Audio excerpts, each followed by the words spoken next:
mi te saluto un attimo che il Meggino ha detto se vuoi torga il pan a ste ore. Come il pan a st'ora? No, vuoi pocciare la rosetta nel caffè latte. Guardo se che la macchinetta su dal panettaro, va bene? Se vediamo dopo. Dai. Vediamo un attimo come la funziona, aspetta che metto Sta su. piovendo? Beh, sì, spiovisina Gigi, spiovisina, aspetta che metto su.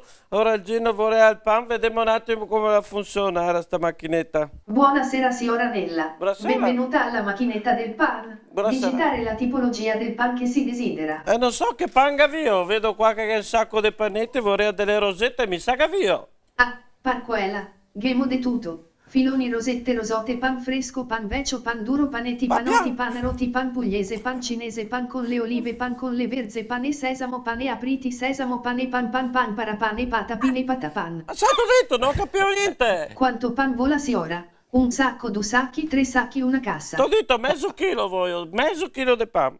Ok, mezzo chilo. Vedemo. Fammelo pesare un momentino. Bene. Sono 3 kg e 3 etti.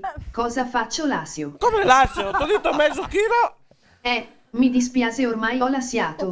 3 kg e 3 etti fanno 9,50 €. Dove? E dove lo metto? Mi tocca metterlo in freezer, va bene? Ma se te pesava, ben dai, però si un po' cari era. Senti qua, Dimmi. faccia da lievito de birra. Tua sorella? Se vuoi il pan costa quei scali e se no mangiate i cracker o i grissini dutaralli o le onge. Che l'ho detto che mi è Gino, ma avete i cracker, no? Il volcano lì, vabbè, insomma. E aspetta un attimo, ho solo 20 € però qua. Ecco, li metto qua, me dasi il resto per piacere.